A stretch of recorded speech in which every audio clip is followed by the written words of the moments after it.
بدا من طولا۔ آؤ تمہیں وفا کی ایک کہانی سناؤں، آؤ محبتوں کی ایک کہانی سناؤں۔ مدینے کا شہر ہے، اللہ کے محبوب جلوہ فراز ہے، مسجد نبوی میں ہر لمحہ نور برستا تھا۔ آقا تشریف فرماتے اور صحابہ حضور کے گرد یوں بیٹھتے جس طرح چاند کے گرد ہالہ ہوتا ہے اور بدر تمام کے گرد ستارے ہوتے ہیں۔ آقا باز و تلقین کرتے، لوگ سنتے، من میں اتارتے، روحوں کو تازگی دیتے۔ ایک چھوٹا سا بچہ ہے جو ننھے ننھے پاؤں سے چل کے مسجد نبوی میں پہنچ جاتا ہے، نام اس کا عمیر ہے، بمشکل سے بولنا سیکھا ہے اس نے۔ آقا کریم علیہ السلام کی خدمت میں کبھی وہ اپنے چچا جلاس بن سوید کے ساتھ جاتا ہے، کبھی وہ اکیلا بھی چلا جاتا ہے۔ ایک دن اس کا چاچا نہیں گیا لیکن بچہ گیا اور حضور کی بات سنی۔ آقا کریم نے آخرت کے بارے میں، قیامت کے بارے میں نقشہ بیان کیا۔ جب وہ بچہ واپس پلٹا نا تو اپنے چچا کو کہتا ہے، یا اماہ سمیت رسول اللہ صلی اللہ علیہ وسلم یخبرنا عن الساعہ حتی کانی اراہا رای العین۔ اے میرے چچا، آج میں نے حضور کو قیامت کا ذکر کرتے دیکھا ہے، اور حضور نے ایسا ذکر کیا ہے کہ قیامت کا نقشہ میری آنکھوں کے سامنے آ گیا تھا۔ یہ بات جو ہے وہ اس بچے نے اپنے چچا کو سنائی، کیونکہ چچا آج غیر حاضر تھا اور بیٹا چاہ رہا تھا کہ میں اپنے چچا کو بھی حضور کی مجلس سے وہ سنی ہوئی بات بتا دوں اور جو محروم ہو گیا اس کی محرومیاں دور ہو جائیں۔ لیکن اس کا چاچا جلاس بن سوید ازلی بدبخت تھا۔ اس نے کہا، واللہ لو کان محمد صادقا لنحن شر من الحمیر۔ اللہ کی قسم اگر محمد سچا ہے نا تو ہم گدھوں سے بھی پھر گئے گزرے۔ جب یہ بات کہی اس نے تو اس بچے کے پاؤں تلے سے زمین نکل گئی کہ میرا چچا کیا بول رہا ہے، یہ تو مجھے انگلی لگا کہ مسجد نبوی میں لے جایا کرتا تھا اور اس نے یہ کیا بات کہہ دی، یہ تو منافق نکلا۔ اللہ اکبر! اس بچے کی حیرت کی انتہا نہ رہی کہ یہ کیا ماجرا ہو گیا۔ اس بچے نے جو لفظ کہا اب سنیے، اس نے کہا، یا امی، اے میرے چچا، واللہ انکا کنت من احب الناس الی قلبی۔ اللہ کی قسم میرے دل کو سب سے اچھا اگر کوئی لگتا تھا بندہ تو وہ تو تھا۔ میں تیرے سے پیار کرتا تھا اس لیے کہ تو مجھے انگلی سے لگا کے حضور کی چوکھٹ پہ لے جایا کرتا، مجھے اس لیے تو پسند تھا، مجھے کائنات میں سب سے محبوب تو تھا۔ واللہ لقد اصبحت الان ابغضهم الی قلبی جمیعا۔ اور اب میری حالت یہ ہے جتنا برا تو لگتا ہے واللہ مجھے کوئی بھی نہیں لگتا۔ یا امی انا بین الاثنتین۔ ہمارے ماں باپ قربان اس بچے کے۔ حضرت عمیر بن سعد رضی اللہ تعالیٰ عنہ کہتا ہے، یا امی، اے میرے چچا، واللہ انکا کنت من احب الناس الی قلبی۔ اس زمانے میں سب سے پیارا مجھے تو لگتا تھا۔ واللہ لقد اصبحت الان ابغضهم الی قلبی جمیعا۔ اور آج سب سے زیادہ مجھے برا تو لگتا ہے۔ آگے لفظ سنیے بچے کے، یا عمی انا بین الاثنتین۔ چچا جی، اب میں ایسے دو راہے پہ کھڑا ہو گیا ہوں، دو راستے جاتے ہیں۔ ایک راستہ تو میرے لیے یہ ہے، اما ان اخون اللہ و رسولہ فلا اخبر الرسول۔ ایک راستہ تو یہ ہے کہ میں اللہ اور اس کے رسول سے خیانت کروں اور جو تیری بات ہے وہ رسول اللہ کو نہ بتاؤں۔ ایک تو یہ راستہ ہے کہ میں حضور سے خیانت کروں، اللہ سے بھی خیانت کروں، اور جو تو نے کہا ہے، جو تو نے بدتمیزی کی ہے، میں وہ بات حضور کو نہ بتاؤں۔ وَإِمَّا أَنْ أُخْبِرَ الرَّسُولَ وَلْيَكُنْ مَا يَكُونُ۔ اور دوسرا راستہ میرے پاس یہ ہے کہ جو تو نے کہا ہے میں جا کے حضور کو بتاؤں، پھر جو ہو سو ہو۔ بس اب میرے پاس دو ہی راستے ہیں۔ فقال جلاس بن سوید، اس کے چچا جلاس بن سوید نے کہا، انت طفل غر لا یصدقک الناس فقل ما شئت۔ تو نا سمجھ سا بچہ ہے، چھوٹا سا بچہ ہے، تیری بات کس نے ماننی ہے، جا جو جی چاہتا ہے کہہ لے۔ وہ بچہ اٹھا اور حضور کی مجلس میں پہنچ گیا، حضور کی چوکھٹ پہ حاضر ہوا، اور وہ بچہ کیا کہتا ہے، صاحبو ان کانوں سے نہیں، ان جملوں کو دل کے کانوں سے سننا ہے، اور اس دعا کے ساتھ اللہ ہماری نسل کو بھی حضور کا ایسا پیار دے، حضور کی محبت میں دے۔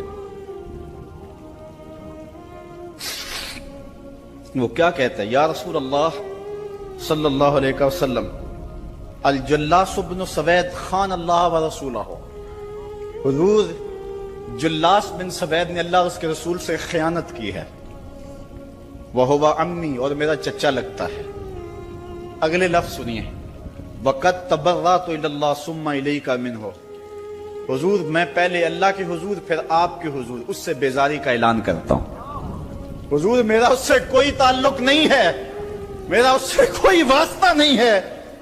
میں اللہ سے بھی کہتا ہوں میرے مالک، میرا چچا سے کوئی تعلق نہیں ہے چونکہ وہ تیرے محمد کا دشمن ہے۔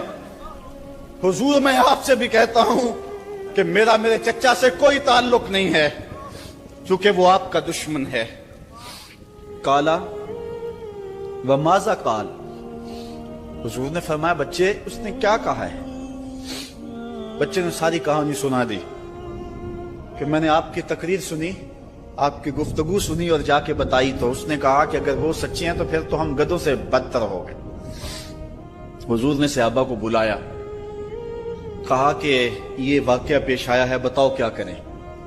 صحابہ نے عرض کی ھذا طفل صغیر لا تصدقه فهو لا یعی ما یقول والجلاس بن سوید یصلی معنا وهو شیخ کبیر وعاقل، حضور یہ بچہ چھوٹا ہے، کم عقل ہے، کم سمجھ ہے، یہ تو اپنی بات بھی نہیں صحیح طرح سمجھ سکتا، جو کہتا ہے تو وہ بھی نہیں جانتا، اور جلاس بن سوید بڑی عمر کا آدمی ہے، ہمارے ساتھ نمازیں پڑھتا ہے اور عاقل شخص، تو آپ اس بچے کی بات کی پرواہ نہ کیجیے اور اس کی خبر کی تصدیق نہ کیجیے۔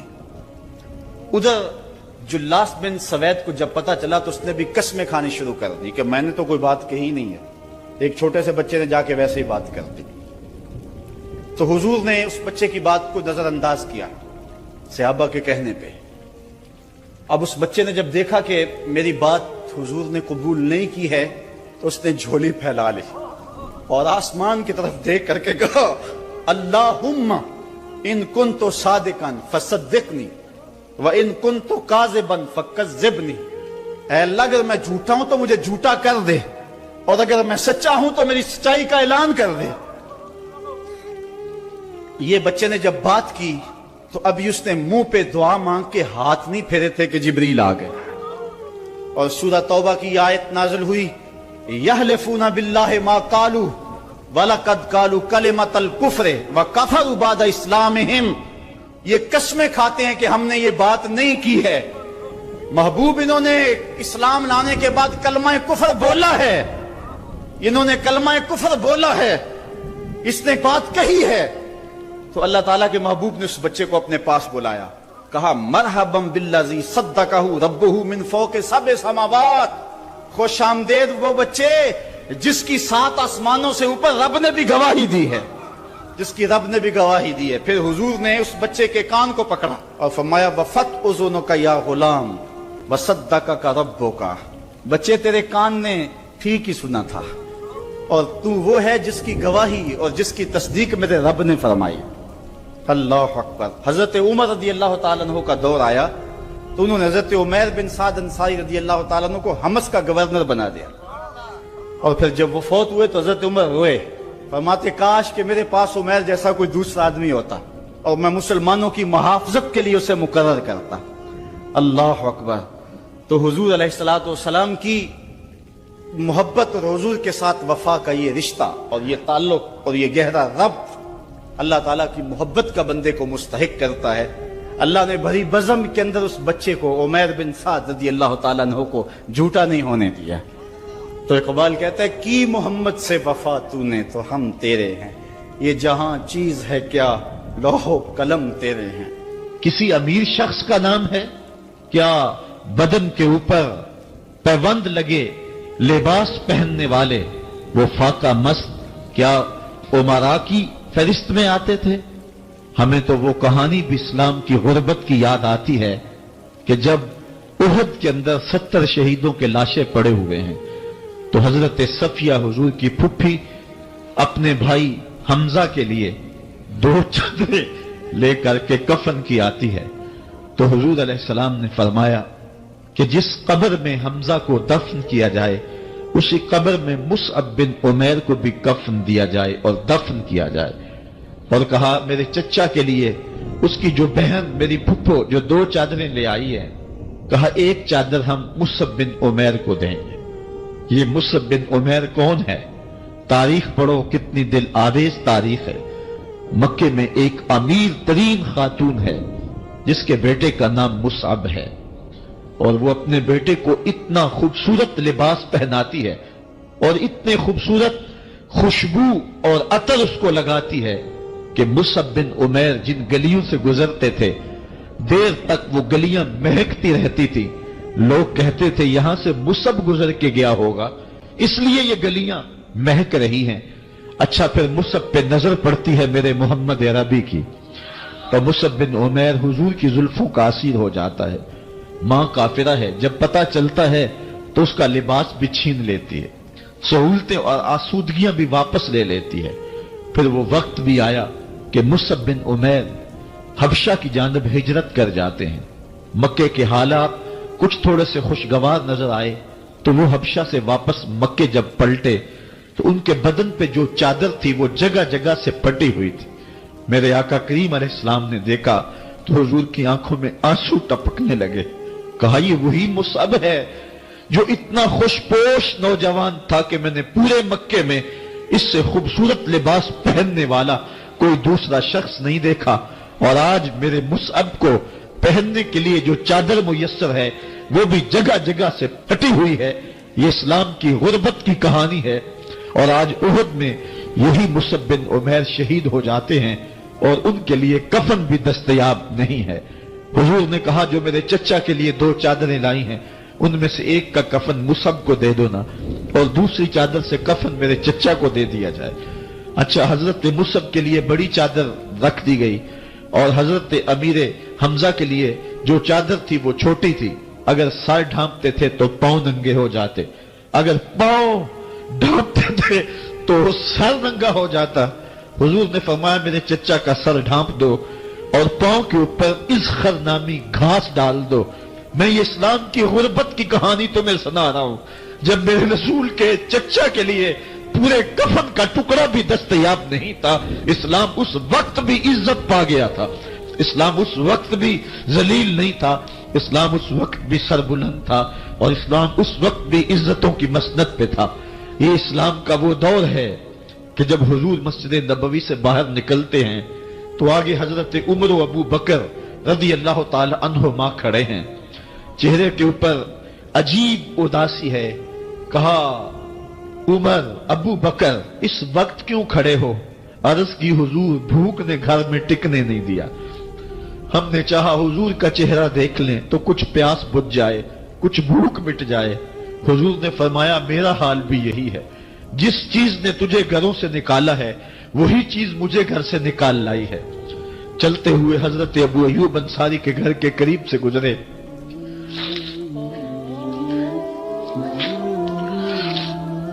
حضور کی خوشبو پا کے وہ باہر آ گئے۔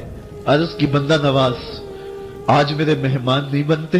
حضور نے کہا تمہاری مرضی۔ گھر لے گئے، چٹائی بچھائی، حضور کو بٹھایا، گھر والوں کو بکری کا بچہ ذبح کر کے دیا، کہا جلدی جلدی کھانا تیار کرو، میرے آقا کو بھوک لگی ہوگی۔ یہ کہہ کے واپس آئے، حضور کے پاس بیٹھے، نظر چہرے پہ پڑی تو گھبرا گئے۔ نکاحت کے آثار اتنے واضح تھے کہ سمجھ آ رہی تھی کتنے دنوں سے حضور نے کچھ نہیں کھایا۔ اٹھ کے باغ میں چلے گئے، کھجوروں کا خوشہ توڑا، حضور کے سامنے رکھا، کہا بندہ نواز جب تک کھانا تیار نہیں ہوتا یہ کھجوریں تناول فرمائیں۔ تھوڑی دیر کے بعد کھانا دسترخوان پہ لگ گیا، حضور سے عرض کی گئی حضور آئے کھانا تناول کر لیں۔ حضور نے دسترخوان پر تشریف فرما ہو کر کے حضور نے کپڑا اٹھایا تو حضور نے جب دیکھا کہ کھانا ہے تو حضور نے ایک روٹی لی اور چند بوٹیاں اٹھائیں اور ایک خادم کو بلا کر کے کہا جاؤ ہمارے گھر دے آؤ، میری بیٹی فاطمہ کتنے دنوں سے بھوکی ہے۔ کہا جاؤ ہمارے گھر دے آؤ، میری فاطمہ کتنے دنوں سے بھوکی بیٹھی ہوئی ہے۔ مال کے کونین ہیں گو پاس کچھ رکھتے نہیں، دو جہاں کی نعمتیں ہیں ان کے خالی ہاتھ میں. آپ کو پتا ہوگا کہ جب میرے رسول کا انتقال ہوا ہے، حضور کا وصال ہوا ہے، تو حضور کی ایک زرہ ایک یہودی کے گھر میں گروی رکھی ہوئی تھی. حضور نے زرہ رکھ کر کے اس سے قرض لیا ہوا تھا. یہ اسلام کی غربت کی کہانی ہے، اور پھر اللہ نے اسلام کو امارت کے رنگ بھی دیے. اور تمہیں کہانی سناؤں، حضرت عدی بن حاتم روایت کرتے ہیں، صحیح بخاری میں روایت ہے. یہ حاتم تائی کے بیٹے ہیں. کہتے ہیں میں حضور کی خدمت میں حاضر ہوا. ایک شخص آیا، کہنے لگا حضور غربت نے میرا برا حال کر دیا ہے، اور اس نے شکایت کی غربت کی، پسماندگی کی اور اپنی معاشی بدحالی کی. پھر ایک شخص آیا، کہنے لگا حضور میرے پاس دولت تو ہے، لیکن میں نے جس منزل پہ جانا ہے راستہ پر خطر ہے، تو میرے لیے کیا حکم ہے کہ میں کیسے راستہ طے کروں؟ تو یہ دو لوگوں نے یہ باتیں کی. تو حضرت عدی کہتے ہیں کہ حضور نے روح سخن میری جانب موڑا اور میری جانب مخاطب ہو کے کہا عدی تو نے ہیرا دیکھا ہے؟ عدی کہتے ہیں میں نے عرض کی حضور دیکھا نہیں، سنا ہے. ہیرا یہ شہر ہے عراق کا. تو حضور نے فرمایا عدی تو نے ہیرا دیکھا ہے؟ میں نے کہا نہیں حضور دیکھا نہیں، اس کا تذکرہ سنا ہے. فرمایا عدی اگر اللہ تجھے زندگی کی مہلت دے تو ہیرا سے ایک خاتون چلے گی، تو اپنی آنکھوں سے دیکھے گا اور مکے تک پہنچے گی اور اللہ کے گھر کعبہ کا طواف کرے گی، اور اس کو ہیرا سے لے کر کے مکے تک اللہ کے علاوہ کسی کا ڈر نہیں ہوگا. کہتے ہیں کہ میں نے دل میں کہا کہ پھر بنو طے کے ڈاکو مر گئے ہوں گے جنہوں نے عرب کے اوپر روب ڈال رکھا ہے، تو وہ تو پھر ختم ہو گئے ہوں گے. کہتے ہیں میں بھی سوچ ہی رہا تھا کہ حضور نے مزید میری حیرت میں اضافہ کرتے ہوئے کہا عدی اگر تجھے اللہ نے زندگی کی مہلت دی تو دیکھے گا کہ کسرا کے خزانے تیری جھولی میں ہوں گے. تو اس دور کی سپر طاقت تھی. میں نے کہا حضور کسرا بن ہرمز؟ حضور نے فرمایا ہاں کسرا بن ہرمز. کہتے ہیں کہ حضور نے پھر فرمایا عدی اگر تو زندگی پائی تو وہ دن بھی دیکھے گا کہ ایک شخص زکوٰۃ کی رقم لے کر کے، زکوٰۃ کی چاندی لے کر کے، زکوٰۃ کا سونا لے کر کے نکلے گا اور اس کو کوئی زکوٰۃ کا مستحق ہی نہیں ملے گا. حضرت عدی بن حاتم کہتے ہیں کہ پھر میں نے وہ منظر اپنی آنکھوں سے دیکھا کہ ہیرا سے خاتون چلی اور مکے تک پہنچی، اور امن ایسا تھا کہ اس کو اللہ کے علاوہ کسی کا ڈر نہیں تھا. پھر وہ لمحے بھی میں نے دیکھے کہ کسرا بن ہرمز کے خزانے مسجد نبوی کے باہر پڑے ہوئے ہیں. تو کہتے ہیں تیسری چیز میں دیکھ نہ سکا، اور میں نے لوگوں کو کہا کہ یہ میں تو نہیں دیکھ سکا، میری شاید زندگی وفا نہ کرے، اور اگر تمہاری زندگی وفا کرے تو تم دیکھنا میرے آقا نے جو فرمایا تو دو باتیں تو پوری ہو گئی ہیں، اور تیسری بات تم دیکھ لو گے. حضرت یحییٰ بن سعید فرماتے ہیں کہ حضرت عمر بن عبدالعزیز کا زمانہ تھا، اور انہوں نے مجھے افریقہ کی جانب زکوٰۃ وصول کرنے کے لیے بھیجا. میں وہاں سے زکوٰۃ وصول کی، اور پھر میں زکوٰۃ لینے والے مستحقین کو ڈھونڈنے لگا. تو کہتے مجھے کوئی مستحق نہ ملا. پھر میں غلام پکڑتا اور اس کے پیسے دے کے اس کو آزاد کرواتا چلا جاتا. حضرت عمر بن عبدالعزیز کا زمانہ ہے کہ گورنر ہے عراق کا.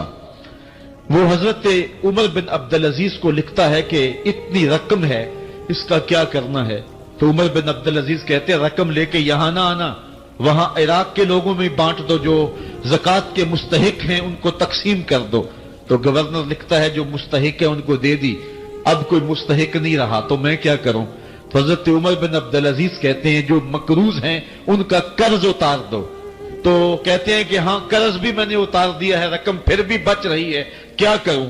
تو حضرت عمر بن عبدالعزیز نے پھر لکھا جو شخص شادی کرنا چاہتے ہیں ان کا حق مہر ادا کر دو. میں نے کہا کہ وہ بھی کر دیا ہے، رقم پھر بھی بچ گئی، اب کیا کروں؟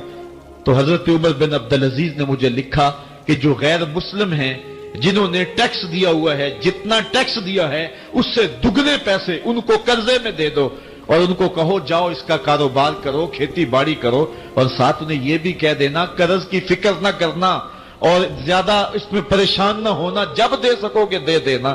یہ دور بھی پھر اسلام نے دیکھا اور یہ گھڑیاں بھی دیکھی جب چیتھڑے پہنے ہوئے تھے، جب پیوند لگے لباس پہنے تھے، جب پیٹ میں ڈالنے کے لقمہ بھی نہیں تھا.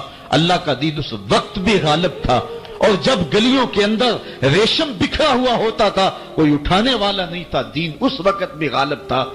دین کا غالب ہونا یا نہ ہونا، اس کا تعلق جو ہے وہ مال و دولت سے نہیں ہے. اقبال کہتا ہے کہ زوال بندائے مومن کا بے زری سے نہیں، مومن کا زوال بے زری سے نہیں ہے، بلکہ اس کا سبب کوئی اور ہے. وہ سبب ڈھونڈنا ہے کہ ہم دنیا میں رسوا ہو کے کیوں رہ گئے، ہم زمانے کے سامنے تماشا کیوں بن کے رہ گئے. آج نبی کی امت پوری کائنات میں رسوا ہو کے کیوں رہ گئی. آج ہمارا تماشا دیکھا جا رہا ہے. آج بھوکے کتوں کو ہماری بیشتر بہنوں کے اوپر چھوڑا جا رہا ہے اور اس کا تماشا دیکھا جا رہا ہے. کیا ہم نے یہ دن بھی دیکھنے تھے؟ ہم نے سراغ لگانا ہے. دولت کی قلت اور کثرت یہ ثانوی چیزیں ہیں. ہم نے تاریخ میں دیکھا ہے ہم کبھی مالی طور پہ کمزور تھے، رسوا نہیں ہوئے. اور ایک روایت حضرت سلیمان بن سرد رضی اللہ تعالی عنہ سے مروی ہے. کہتے ہیں کنت جالسا مع النبی صلی اللہ علیہ وآلہ وسلم، میں حضور علیہ السلام کی مجلس میں بیٹھا ہوا تھا. دو لوگ تھے، وہ آپس میں الجھ رہے تھے. ان میں سے ایک شخص کا چہرہ غصے سے سرخ ہو گیا، رگیں پھولی ہوئی تھیں، اور ایک دوسرے کے لیے سب و شتم کا ماحول پیدا ہو گیا تھا. اللہ کے رسول صلی اللہ علیہ وآلہ وسلم نے ارشاد فرمایا میں ایسا کلمہ جانتا ہوں کہ اگر یہ کلمہ پڑھ لیں تو ان کا یہ غصہ زائل ہو جائے گا، ان کی جو کیفیت ختم ہو جائے گی. اور وہ کیا ہے؟ اعوذ باللہ من الشیطان الرجیم. یہ پڑھ لیں تو جو ان کے اندر ہے وہ چلا جائے گا. تو لوگوں نے اس شخص کو کہا جس کی رگیں پھولی ہوئی تھی اور غصے سے اس کا چہرہ سرخ ہوا جا رہا تھا کہ تعوذ پڑھو، اعوذ باللہ من الشیطان الرجیم پڑھو. اور یہ اللہ تعالیٰ نے قرآن مجید میں ارشاد فرمایا ہے کہ جب غصے سے انسان بے قابو ہو جائے تو اس کو چاہیے کہ وہ اپنے غصے سے باہر نکلنے کے لیے تعوذ پڑھے. ایک روایت میں ہے اللہ کے محبوب نے ارشاد فرمایا تم میں سے اگر کوئی شخص غصے میں آئے تو وہ خاموش ہو جائے. تو خاموشی سے غصے کا لیول نیچے آنا شروع ہو جائے گا. اور ایک روایت میں ارشاد فرمایا جب تم میں سے کوئی شخص غصے میں ہو تو وہ کھڑا ہوا ہو تو وہ بیٹھ جائے، اور اگر اس کا غصہ اس سے زائل ہو گیا تو ٹھیک، ورنہ لیٹ جائے. یعنی اگر وہ کھڑا ہو تو بیٹھ جائے، اور اگر بیٹھنے کے باوجود بھی غصہ ختم نہیں ہونے پا رہا تو لیٹ جائے، خاموش ہو جائے، تعوذ پڑھے اور بیٹھ جائے یا پھر لیٹ جائے. تو یہ چار صورتیں غصے کو کم کر دیتے ہیں. تو غصے کو نافذ کرنے کی بجائے کوشش کرنی چاہیے کہ غصہ جو ہے وہ فروغ ہو جائے، چونکہ غصے میں انسان ایسے امور کر لیتا ہے کہ بعد میں اس کو سخت پچھتاوا ہوتا ہے. تو ایک شخص نے حضور سے کہا کہ حضور مجھے کوئی وصیت کیجئے. حضور نے اسے ارشاد فرمایا کہ تو غصہ نہ کیا کر. اس نے پھر کہا مجھے وصیت کیجئے، تو آقا کریم نے پھر فرمایا غصہ نہ کیجئے. اس نے پھر کہا، یہ بات ایک بار نہیں، اس نے کئی بار حضور سے پوچھی. وہ کوئی اور وصیت طلب کرنا چاہ رہا تھا کہ یہ تو ٹھیک ہے کچھ اور وصیت بھی کیجئے.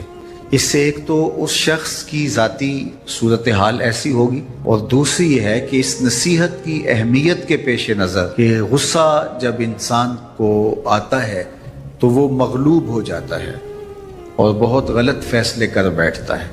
اس لیے بار بار ایک نصیحت پر تاکید کرنا اور اس کا تکرار کرنا اس امر کی طرف توجہ دلاتا ہے کہ ہمیں معاملات کے اندر بہت معتدل رہنے کی ضرورت ہوتی ہے. جو شخص غصے کو نافذ کرنے کی طاقت رکھتا ہے، ایک تو ہوتا ہے کہ بندہ غصے سے خود اپنے آپ کو بے چین کرے گا، لیکن اپنے غصے کو نافذ نہیں کر سکتا، غصہ نکال نہیں سکتا، خود پیچ و تاب کھائے گا. لیکن یہ وہ شخص ہے جو غصے کو نافذ کر سکتا تھا، اس کے پاس طاقت تھی، لیکن اس نے اس کے باوجود غصے کو ضبط کیا۔